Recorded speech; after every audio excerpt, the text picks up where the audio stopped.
All right, we'll give it about 5 more seconds here, and then we will get started. Get everybody in here.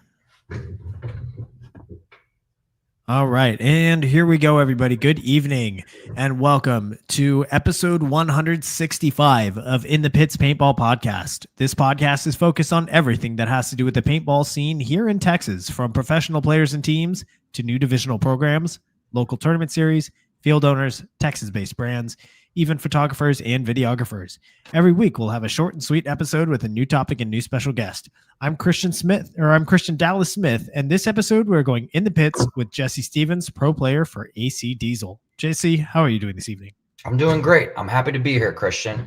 It's been a few years and got plenty to talk about.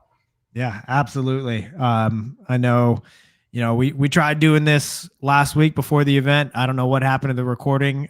Thank you for being gracious and coming back on to do this again. And we can pick up a few things that I'm sure are in the public sphere at the moment. But yeah, I'm looking forward to having round two with you.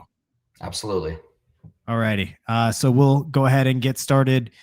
This one's brought to us by XTPL Events. So for those listening that haven't been around the show as long, you were last year just over 3 years ago. It was on October 27th, 2022 for episode 19. Obviously, a ton has happened both in your career and in the scene as a whole since then. But how have you been since we last spoke?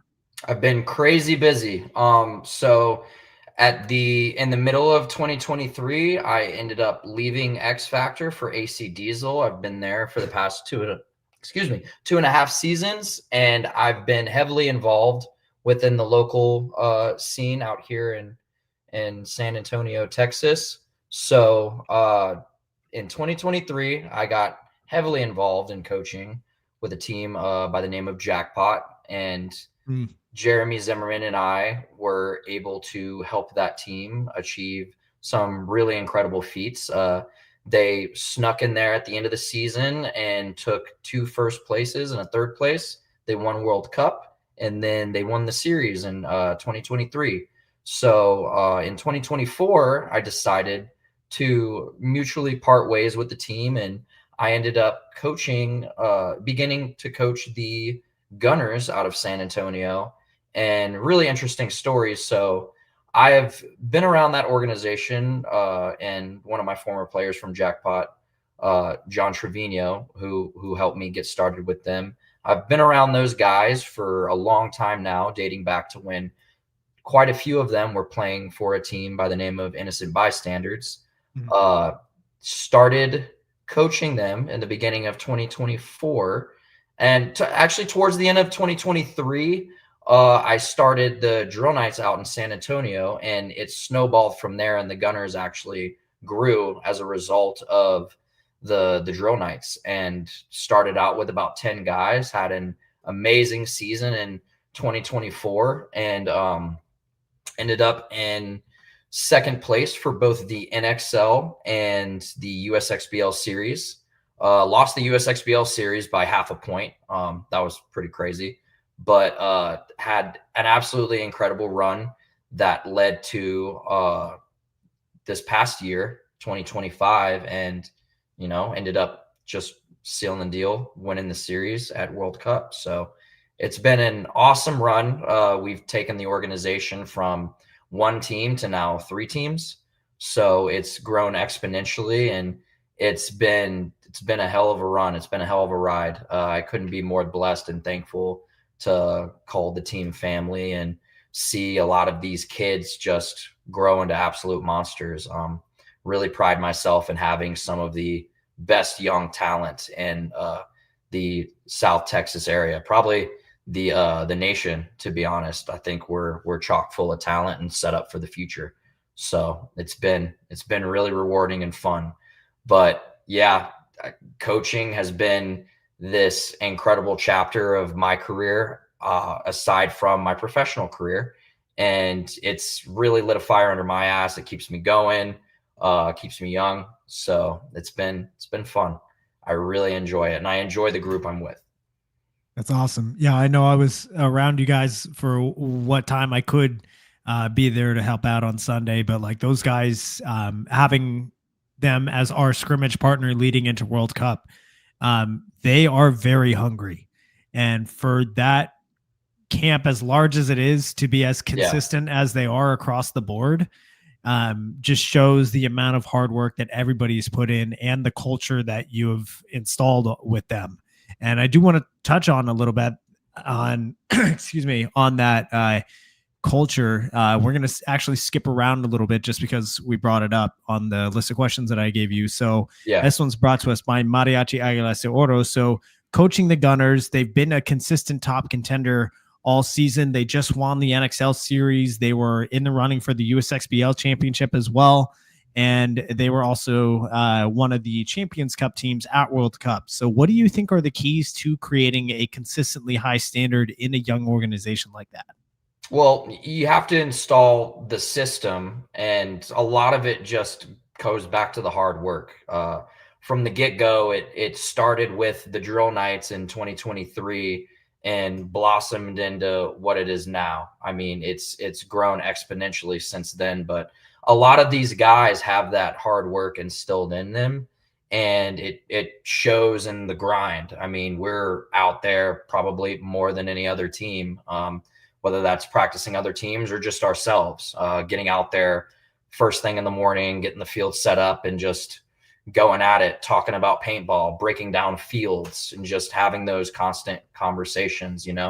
We're all nerds at heart. All of us are just in love with the game, and everybody works hard at it, and they're just constantly have their minds on it. They watch film, they keep up with the tournaments, pro, WC, all of it. Everybody's very heavily involved, but it really goes back to the system. When I started with them, I at the time had just made the move over to AC Diesel, and I thought it was a perfect opportunity to give them the AC system, which, as everyone probably knows, has been adopted by the vast majority of Texas paintball. You see a lot of the fit teams and the umbrella of teams that play out of Paintball Fit using that system, that same system with, the zone calls, the color calls, the various calls in general for all the different paintball situations. I gave them that with knowing that if they could get the complexity of that down, they could do anything. And it took time. I mean, don't get me wrong. Like it took a good year just to really hone in on a lot of these concepts and the X's and O's of it, 2-man operations, 3-man operations, like how to break down a side, or just flipping guns around based on if we lost a body here or there and having to plug holes, like all of that stuff. It takes time, but with a good system and just doing it diligently, implementing these things week in and week out, right?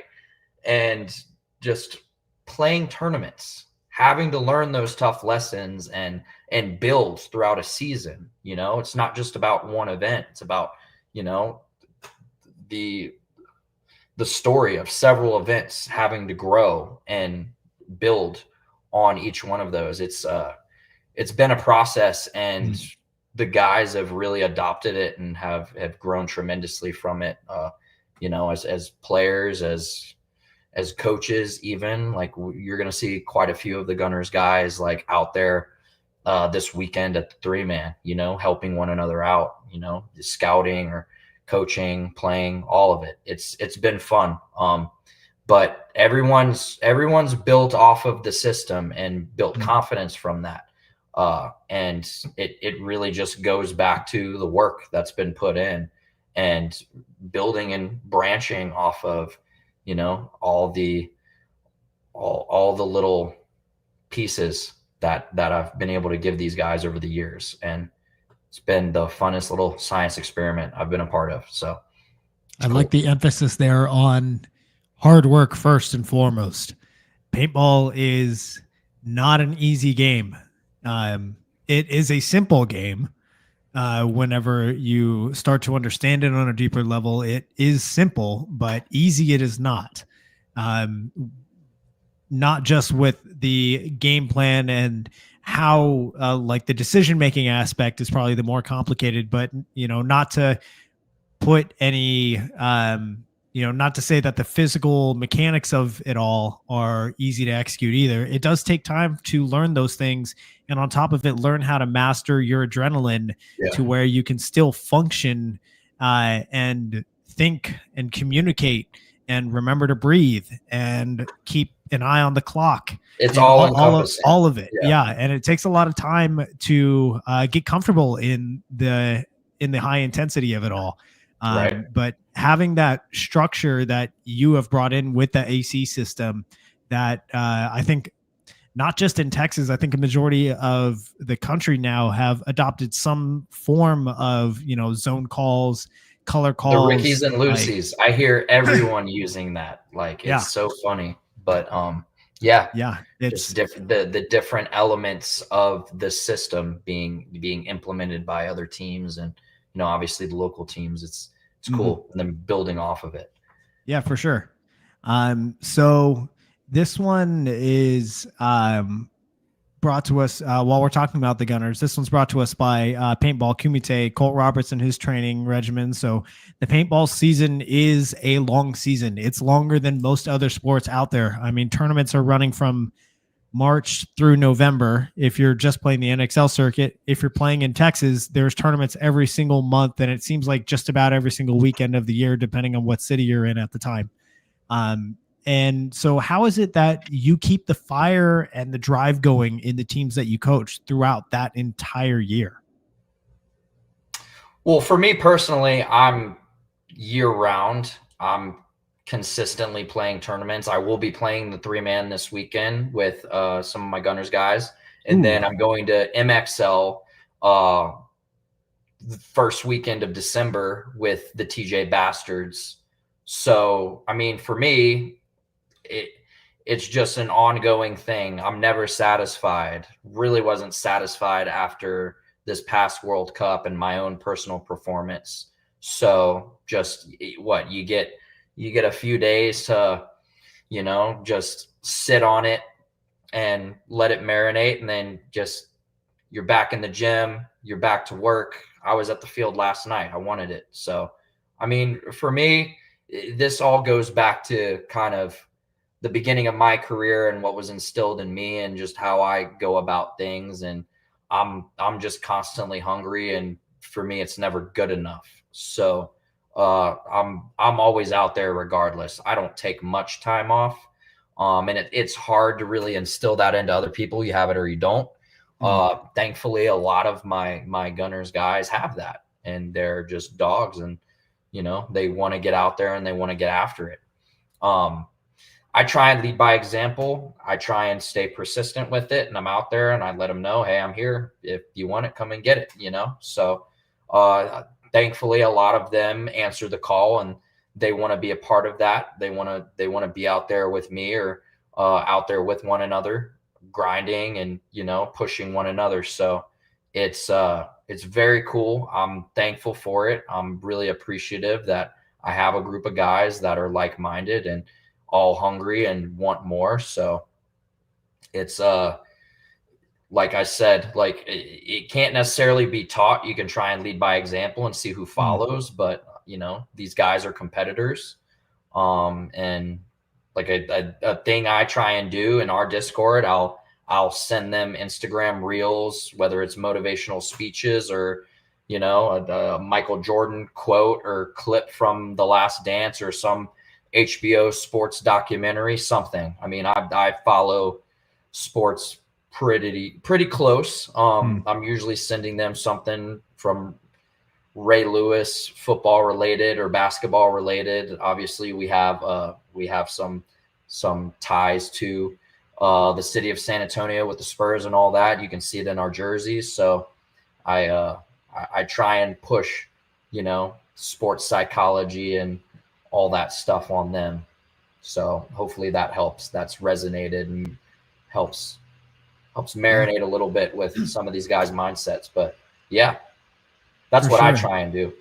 I mean, spoken like a true professional athlete, living that professional athlete, not just the lifestyle, which paintball doesn't really give like the glamour of it all, but like the hard work and the consistent grinding nature of it all.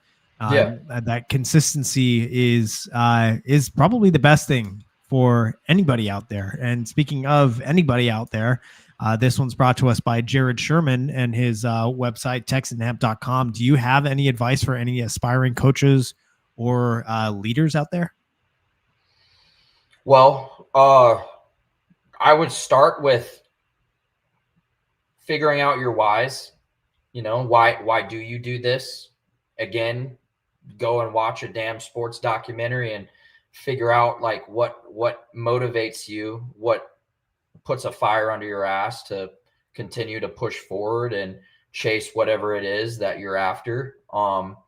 As far as paintball coaches and stuff, I try and watch matches, and thankfully I've had some of the most incredible coaches throughout my career that I've been able to learn from and pick people's brains. When I go over and I play with the TJ Bastards, Kyle Spica is absolutely brilliant, and I love how he play calls and he sets things up, open up different areas of the field, make them look here, then strike here, just little elements like that. But like I try and break down matches and see like tendencies and where people are setting certain things up. Are we attacking here? We're trying to do this to set up this, and this, so on and so forth.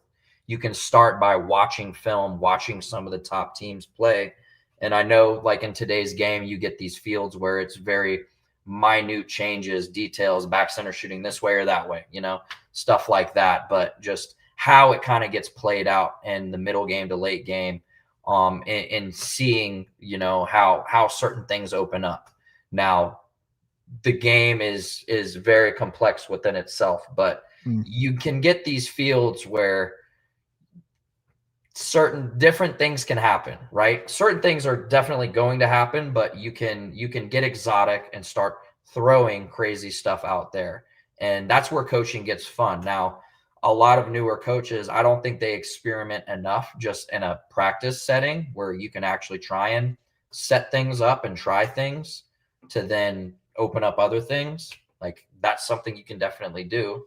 I know I'm kind of bouncing all over the place like Quentin Tarantino, but start with, I mean, we've been blessed to have like a tremendous amount of content out there, media, yes, and with PB leagues and all that. You can go on YouTube and watch paintball matches from MLPB, PB league, or I'm sorry, the NXL and all of that, dating back to, I don't know, the past 10 years. There's a ton of content out there. Just dissecting matches alone and seeing the flow of the game and how things are unfolding, and kind of pick it apart from there and see, okay, they did this, and then the other team does this, and they adjust this way. Small things like that. But I guess to answer it, be a student of the game, start there, break apart matches, and, as a coach on your own, don't be afraid to explore and try things with your players, Absolutely. And to that point, like, hey, sometimes you just need to roll the dice, right? Like if you're, not everything is black and white. Hey, this is the most optimal thing. Like sometimes it's like, hey, we're going to take a risk. Maybe you're down 2 points with 2 minutes. Why not throw that 30-second play out there first? And then you've got a minute and a half, if it works out, you've got a minute and a half to go tie it up. You can play a little bit of a slower game rather than, hey, we won that first one, but it took a minute and a half. Now we have to do the 30-second play. Yeah. Which, things like that, just trying to look for edges here and there. One other thing that I would give advice to is like, as far more on the player development side, as far as at events, players will only be able to play up to what they have worked toward. Like no one's going to be able to turn it on to where you're going to have someone who only shows up to practice at 10 a.m. every Sunday they only play 5 or 6 points and then they go home for the day. That's, that person's skill ceiling isn't going to like magically turn into Alex Goldman at the event. So, That's years of experience yeah, and being and in the so moment. that hard work at practice and maximizing your reps, not just playing points, but doing the drills, doing the playing a lot more 1v1s, doing situationals, even just doing the not the quote unquote boring stuff like set up targets, go practice your lanes, go practice your snap shooting. Like that's the stuff that's going to win you events where It like all adds up. for sure. And if you can maximize your reps, like one hopper is 220 paintballs. That's like what the first 20 seconds of a point if you're only playing points, or that is 220 reps of snap shooting, or that is like Yeah. 75 reps of laning. That's you can do a lot with a little paint Right. if you're willing to do more than just play points all the time. Yeah. What are you willing to do though? It's all hard work, right? It's all hard work. But I'd rather have my hardest day be in practice than at the event. There you go. All right. So we do have some love here in the chat for you from Corey saying, to your comment about everybody being nerds, students of the game, bunch of Pokemon paintball nerds apparently is your flavor for that team. Oh yeah. Of course. And then let's see here got Warren Silas 6791 says he's just got into it at 36. He has a prosthetic hip and about to go into his first competition. The rush takes over for sure. Yeah, anybody can play. That's the beauty of paintball. Like, doesn't matter your body type, your level of athleticism, your height, your speed, none of that matters, or like none of that is a barrier to entry like it is in other sports. Yeah, the gun is the great equalizer. Absolutely. And then we'll get into some more of these questions in the chat here in a second. I do want to back up a little bit and talk to this, which is brought to us by Sasha's 3v3 event, which this coming Sunday, the San Antonio 3v3 series, second annual turkey shoot is on. And if you are planning on attending, go visit the PB Leagues page for this event and click on the link to donate to the San Antonio Food Bank. Sasha has it set up to where if you meet certain goals for dollars donated, he's going to be doing a gauntlet with increasing levels of pain for him, basically. I think last I checked, it was sitting at like $113. So he's only just running the back line once. But if we get that total up to I think at over $1,000, he's going to run the full length of the field twice. Oh wow! In his turkey suit. So yeah, go donate. That's awesome. So yeah, Jesse, what are some things that you've noticed within the Texas scene that has changed for better or for worse since the last time that we spoke 3 years ago? Yeah, I mean, I think it's the same cycle, right? We're going to gain teams, we're going to lose teams. Unfortunately, kind of where paintball is right now, I feel like we have some fall off right now. There are the organizations and the teams that were there at the end of 2022, 23. I mean, you're seeing a percentage of them no longer there. And it sucks. But from that, you see other organizations that have come about and been built. We've had like a lot of I guess the veterans, you can say, like that same pool of players has still been around, and then you have this influx of new guys, right? As you always see. But it's unfortunate to see some of those teams that even go on runs, come and go, fizzle out, and then you see players go off and have success elsewhere. So that's the one thing that stands out to me. And it's just, it's a part of the game. You're gonna see teams fizzle out and then something else grow from that. But we've also seen an influx of tournament series. The San Antonio 3-man series out at X Factor has been absolutely incredible. To see a lot of like newer tournament players getting in the mix, getting involved, and having kind of like an entry to competitive paintball rather than just getting thrown into the mix at a USXBL and D5 and, you know, getting fed to the wolves, which our D5 X ball is a lot different than what it was 4 or 5 years ago. 3 years ago. Yeah. I mean, D5 is not the beginner division that it once was. No, you got to be, if you're a top 4 D5 team, you know, you're a heavy hitter, and like, it's crazy.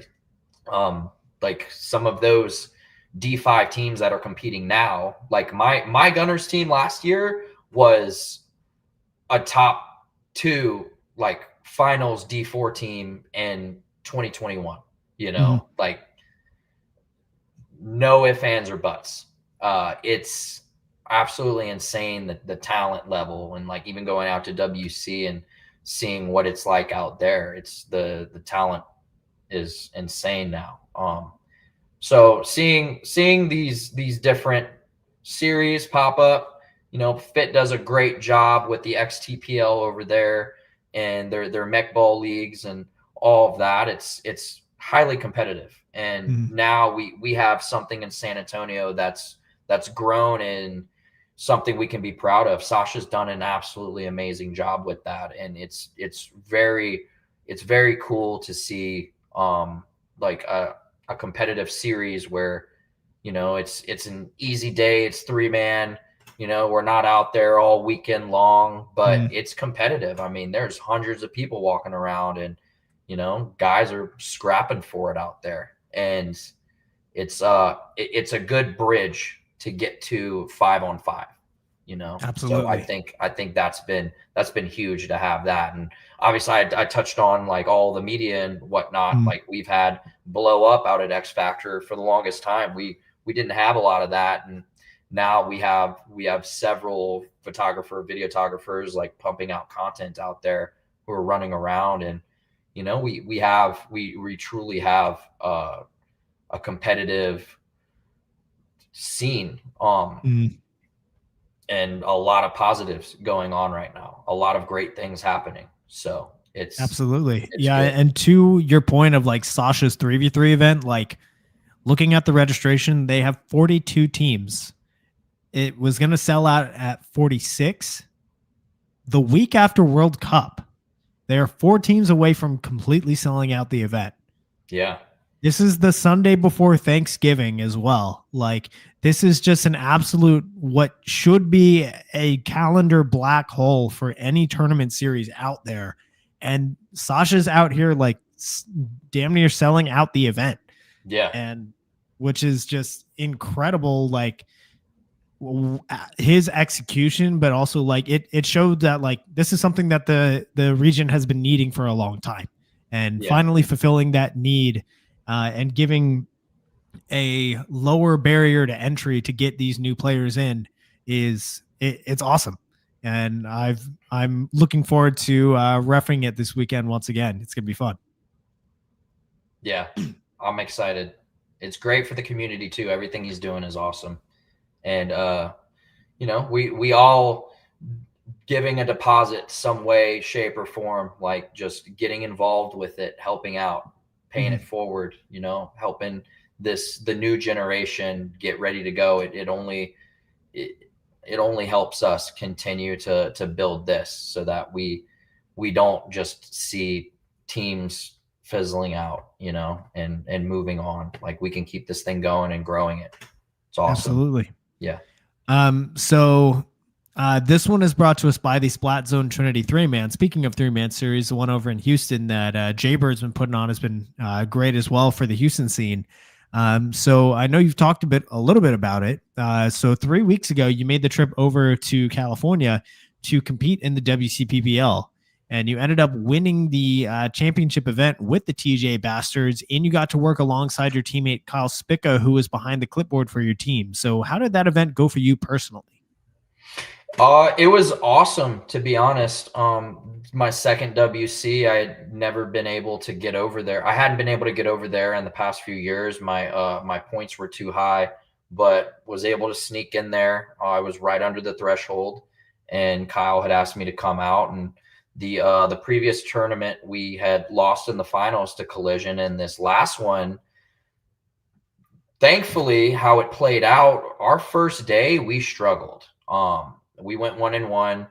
We got a gift playing the Narcos, and they ended up getting a major penalty and gave us a swing point at the end of the match to give us a win. So we played 2 prelim games that day, and thankfully that was it, because we struggled. And then that second day we played our other 2 prelim games. Ended up putting it together, but we personally, that event was a fight, because we had to claw back in several of those matches going down points. And even in the finals, we had a rematch with Collision, went down 2 points to begin with, and came back. We tied it with 30 seconds left. There was like 30 or 40 seconds left. We went out and tied it, forced overtime, and then won the overtime point to win the event. I mean, that was an absolute scrap, and definitely had to dig deep. Personally, for me, that was a really meaningful tournament, because just of the comebacks we had throughout the tournament. I think we had like 1 or 2 matches where we were actually like in control from start to finish, but the rest of them were absolute dogfights where we had to come back from 2 3-point deficits and put it together. So that was a really awesome tournament. And my history with the TJ Bastards dates back to my days playing in the MXL with the TJ All-Stars. I played over there with them from 2019 to 2021. Won 3 in a row. Granted, COVID involved in there, so there was a big break. But then when we came back, we won another 2. But had an awesome run over there with those guys, and Grayson Gladstone was playing with me there at the time. He was still ranked D2 on his journey, and it was such a cool run, but had always met up with the Bastards over there, and it was always a close match, and knew the owner, Hector Arrieta, just through conversation and meeting all the guys. Whenever you're over there at the MXL, you know, it's always a party after the fact. So everybody's chopping it up and having fun after the tournament. But was finally able to team up with them this year and get over there and play the WC with them, and going to go back to the MXL in a few weeks and go try and run it back with some of the boys. So it's going to be fun. I was really happy to be able to work this out and get over there with them, because they're always a tough match when I played against them, and I know the players, and it just fit like a glove. It's been fun being able to play with them and be a soldier, be just kind of a utility player for them, and fit in wherever needed, whatever job Kyle asks of me, just being able to plug and play. It's been really fun getting over there. And that actually kind of leads me into my next question about the event for you, which is brought to us by BEMRAP. So with the WCPVL being somewhere like in the land between Division 2 and semi-pro, like skill-wise, they get the added bonus of having 1 pro player on the roster up to like 7,000 or 8,000 points or something like that. 8,000. Yeah. 8,000. So from your perspective as the pro player, how does your role on the field change when you are the guy, like the ringer that comes in to be, you know, the guy on your squad? Well, I lucked out with having my former teammate Kyle Spica as a coach, and having his knowledge of the game and understanding of me as a player, to be kind of a utility guy and plug me wherever needed. I mean, I've played the 1, I've played the 2, and I've also played the 3, the back center, which is kind of where I ended up at this last event. And it's been awesome because I can be that field general and I can help out. But I've played against and now with these guys long enough to know each one of the players, and there's a lot of fluidity with it, and I can most times, not have to sit there and just communicate excessively. We can just get into the flow of the game and I can just go do my thing. Everybody has, an extensive paintball IQ to where like we know how each other plays, and it's very easy to get our game plans done because Kyle does an excellent job of drawing things up and having very coordinated moves really happen on the field, and then other guys play off of that. So it's been a lot of fun, and he's given me a ton of freedom with it. And this past tournament, it was kind of a slower counterpunch snake side, how it played for us. And I started off on that side of the field, and after our practice, he was really feeling me on the snake side, but it kind of changed halfway through the tournament, or second match really, pulled me back to the back center, and I was able to hit a shot on that field that not anyone else, no one else was able to hit the Dorito size shot like me. And thankfully shooting a luck. So I was able to lob this shot for the Dorito runner and hit it a high percentage of the time. And we just kept rolling with it, and the percentages were good. I was able to get a kill and then play the center alleyway, play the back center guy until my outside guys could get in position and produce kills, or our center was able to get into the mix and just kind of throw blows and open it up. And then, if I survived the mayhem, then kind of sneak out on either side and plug, whatever was needed. So it's been fun. I know I mentioned like field general, but we have several guys on the team that are vocal leaders on and off the field. So it's easy to kind of go in and do my thing as well and be one of those voices on the field, but also be able to just turn it on and go counterpunch, or just go be the one, when needed, when it be after the scramble, when it's needed. So it's been a tremendous amount of fun, because they play kind of this chaotic style and want to throw haymakers, and it's fun. It's fun to be able to kind of just go do my thing as well and fit into that game plan. Yeah, for sure. And for anybody out there that has that opportunity to go guest on a team, especially if you might be a higher divisional player guesting on a lower division team, go do it.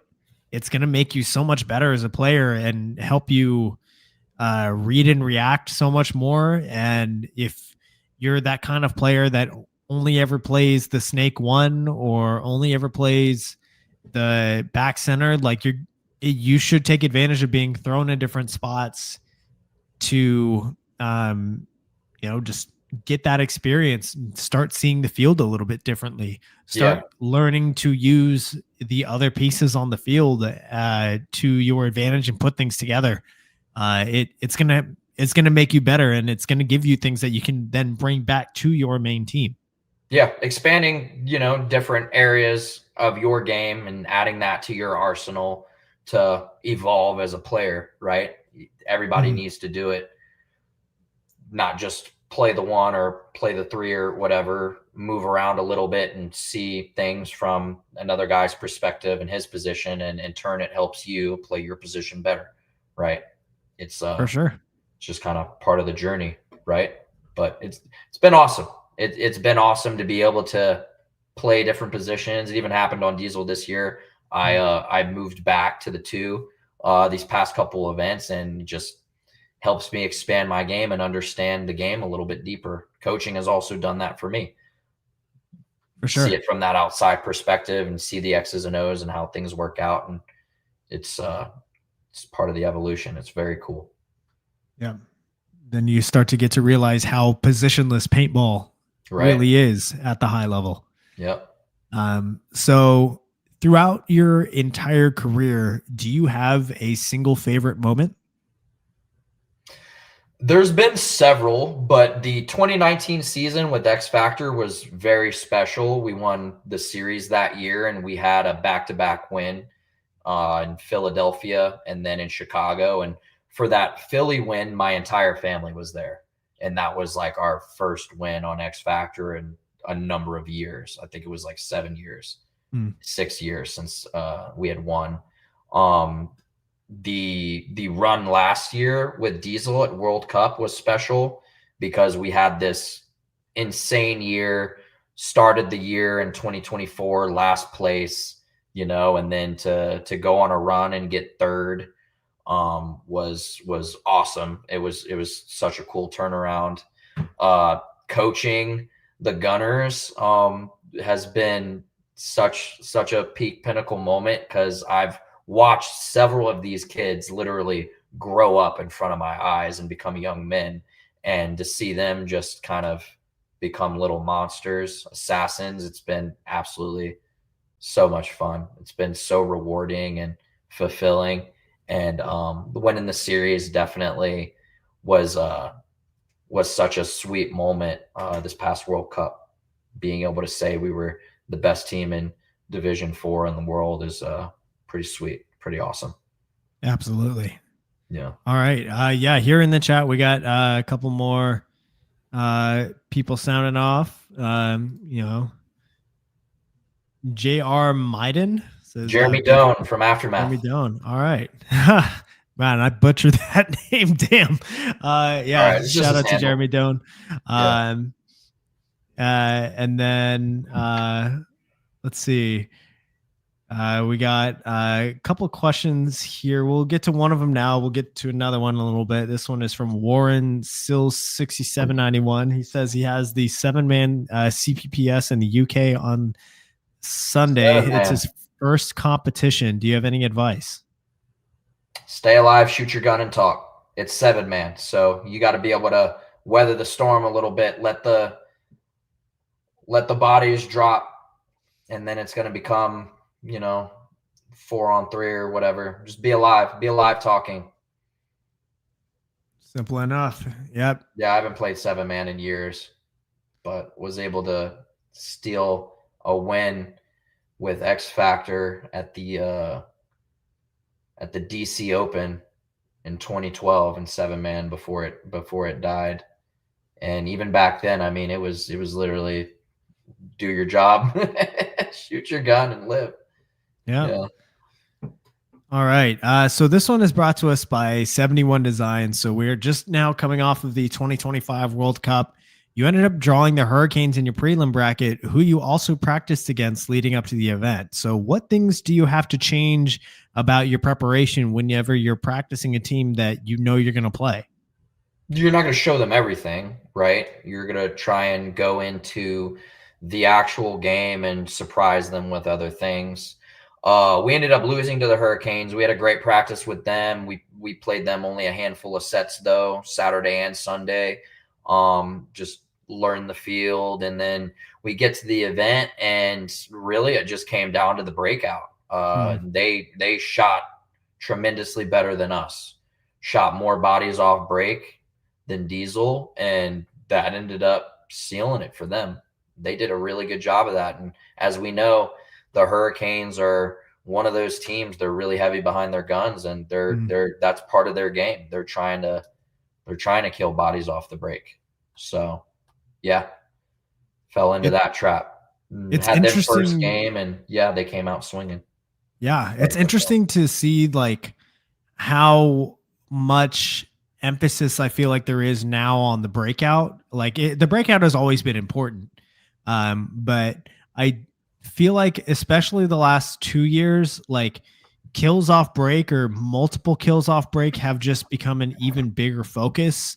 And as good as some of like the main names, like the big names in paintball, like a lot of them are front attackers, but I do feel like more and more you're hearing names like Drew Bell, for example, or TJ Danner Matt Jackson, guys that are more traditionally like twos or threes, but they are just so good off the break and so consistent that like their impact on how the point unfolds is like it's there from the very beginning, and it's a bigger impact because it's more time on the game clock that kill off the break is affecting. Yeah, those are also your closers too, your Mhm. high IQ guys that are gonna put it together and in the game. So yeah, a lot of the best players are those guys as well. So I think in today's game, it's huge. I mean, the fields Mhm. we've been given, like as congested as they are, as many bunkers on the field as they are, being able to have 4 to 5 guns up and getting as many kills off the break puts you at a huge statistical advantage. I mean, especially with how the points have definitely slowed down. We don't see a whole crazy amount of points like we saw in old school X ball scores, like 12-2 or whatever it is. Yeah, Mhm. different format, granted, but we're seeing the game. It's like the game nowadays is what you get, like anywhere from 6 to 8 points more often than not, Mhm. somewhere in there. You know, Oh yeah, and kills off when break decide a lot. absolutely. So this one is brought to us by Hydra. So you guys ended up 2-2 at the event. You had wins over Leverage and Papaletto, and you lost out to the Tauntauns and to the Hurricanes. So overall, how do you personally think that the event went? I touched on this earlier. I was Mm. really unsatisfied with my own personal performance, and it's fueling me for the 3-on-3 and then the MXL in a few weeks. I mean, my year's technically not over, so I'm glad I have another shot at going out there and ending the year on a good note. But yeah, that was tough. We lost to two really good teams, and we beat two teams as well to even it out and go 2-2. And our bracket got wild. And Leverage ended Hmm. up moving on because they had the head-to-head and against the Hurricanes. So I mean, it's any given Sunday really, but it's really how you start. And we didn't start as hot as we wanted to, and with our schedule, we had one game Thursday and a game on Friday, and both of those teams were really good teams. I was surprised the Hurricanes dropped their game to Leverage because with how they were playing that event, I thought they were going to go on another deep run like they did in Texas. And then we lost to the Tauntauns, who ended up being a top 4 team. I mean, Axel and Fedorov, you saw the stats. Like those were two of the highest kill count leaders of the event. Um, so yeah, unfortunately, there's a lot of parity in the league, and we lost to two really good teams. So Yeah, absolutely. The Tauntauns have been, I mean, they've made multiple finals this year. The Hurricanes have been top four, I think, twice this year, I want to yes, say. yes. Like, those And are when two they very go good on teams. runs, yeah, when they go on runs, they're very, very good.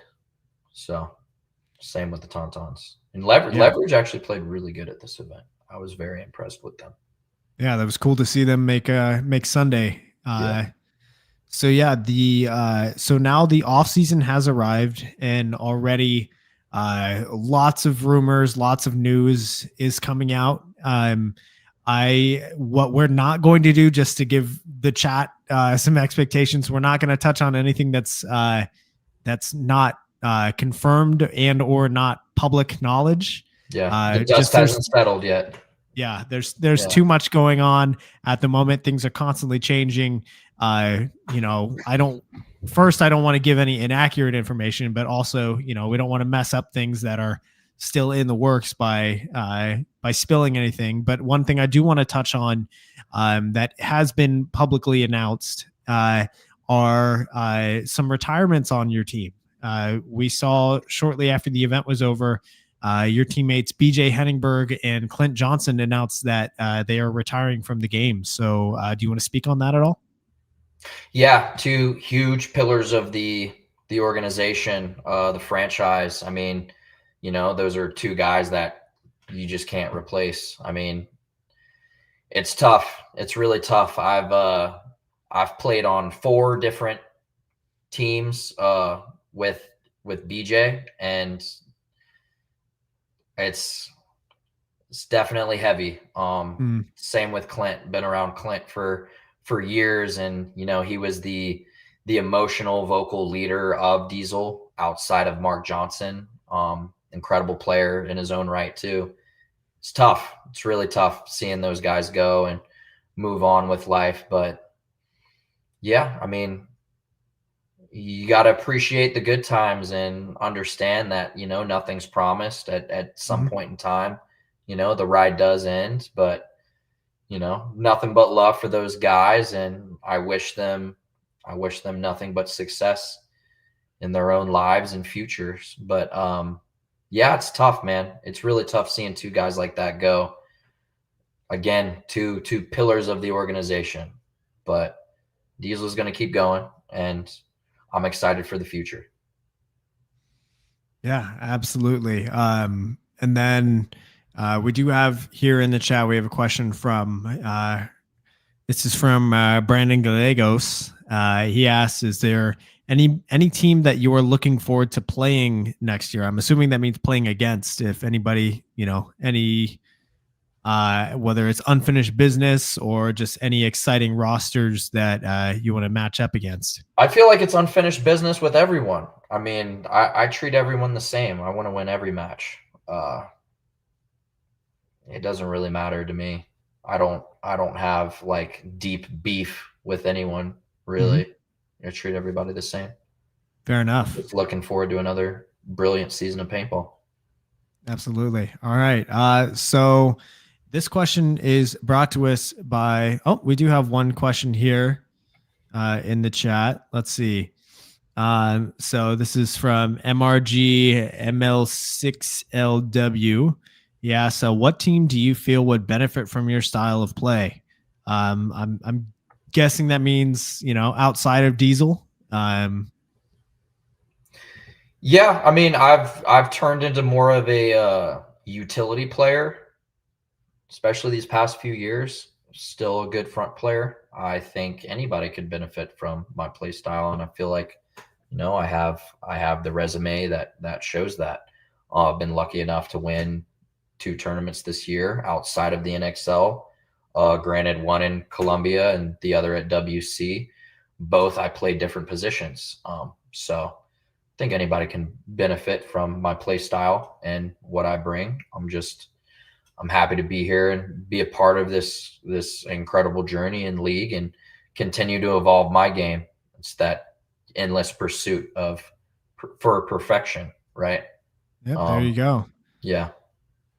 He said, I'm the best. Anybody would be lucky to have me, which is exactly the answer that you should be giving. Which, yeah, great answer. So real quick for everybody here in the chat, thank you for showing up here on a Friday night. We're getting to the end of our show. So if you have any final questions for Jesse, get them in now. So Jesse, this one's brought to us by Carlos. Get that shot. Message him if you're needing any media coverage at any events for next season. He's starting his talks up, whether it's the NXL, USXBL, maybe even some of these 3-man. We're seeing it starting to really gain steam, both nationally and regionally. So hit him up if you're needing any media coverage next season. So Jesse, is there anybody in Texas? It could be a team, a player, a brand, a project, whoever, a community member, who do you think deserves more recognition for what they're doing? Well, first off, I want to give a huge shout out to my own organization, the Gunners. We have tryouts coming up December 13th and 14th. So if you're at X Factor, you plan on being there, RSVP, get in there, message our guys. I'll share a flyer tonight for it. But yeah, looking for young talent coming up, and we're a great organization, 2025 series winners in D4. So give us a shout. But I got a tremendous amount of love for all the media, especially like seeing how stuff has just exploded here in Texas. We've seen guys like Verbal and Dan Shelley doing their thing out there, blowing it up, posting up great content. But a lot of our local guys getting in the mix and blowing it up. I know my boy Gabriel Hernandez with Lux Leaf. He's been doing a lot of great stuff for us on the Gunners. But I see Joey Har out there all the time, Shaka Shots, and then Adon AFG filming. Love seeing him out there and in the mix. Robert Jordan has a great little Breakfast Club talk show. I believe it's After the Buzzer. He's done a tremendous job. I love checking in and seeing what he's talking about and all that. Got another buddy, Thomas Sexton, Iron Gate Media. He's out there at Giant. Probably usually see him running around with the Diesel crew, throwing content out there. He does a great job as well. I love seeing the media just pumping stuff out there and, you know, giving us a bunch of stuff to digest and, you know, grow the sport. So it's been awesome. But yeah, Gunners tryouts, December 13th and 14th. Holler at you, boy. There you go. Yep. Alrighty. Yeah, we've definitely been in a golden age of media these last couple of years. It's been awesome to be a part of. Awesome to get all, like, you know, get more paintball on my reels and on my feed. It's been a good time. So I think that just about does it for our show. I don't see any other questions here in the chat. So Jesse, thank you very much for your time. Thank you for you know, agreeing to come back on the show. Do you have any final shout outs or things you'd like to say before we sign off? Keep growing paintball. I think the biggest thing we can do as a community is to continue to pay it forward, pass it down to the next kid out there running around with a Tipman or whatever, his invert mini, whatever it is. Like, just pay it forward. Keep this thing alive. Keep it going, you know? Be surprised, like,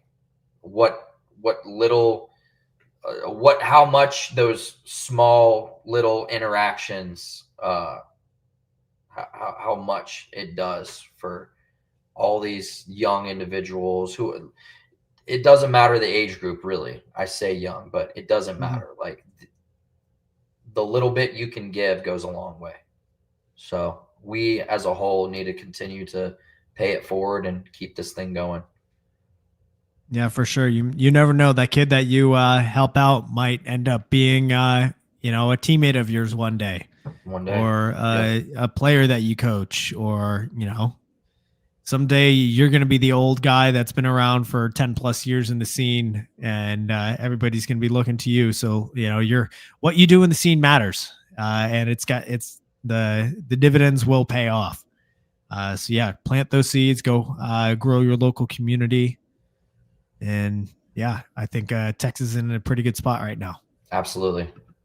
I'm excited for it. So that does it for our show. Thank you so much for tuning in. Be sure to go follow Jesse at Jesse. He's got 3 underscores this time. So Jesse __ Stevens on Instagram. What other guests would you like to see on the show? Be sure to leave a comment down below. While you're at it, hit that subscribe button.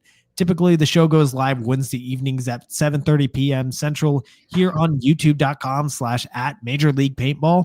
And recordings are posted to YouTube, Amazon, Apple Podcasts, and Spotify the next day. I want to give a shout out to my partner and sponsor tier subscribers on Patreon. Get That Shot, Paintball Kumite, BEM Raps, Hydra, XTPL Events, Mariachi Aguilas de Oro, San Antonio 3v3 Series, 71 Designs, TexanHemp.com, and Splat Zone Trinity 3-Man. And lastly, thank you to Major League Paintball for hosting the show. We will see you guys on Sunday at the San Antonio 3v3 Series. Go donate to the Sasha's fundraiser for the turkey shoot for the San Antonio Food Bank. And we will see you guys next week for episode 166. Jesse, thank you so much. Thank you, Christian. Appreciate you.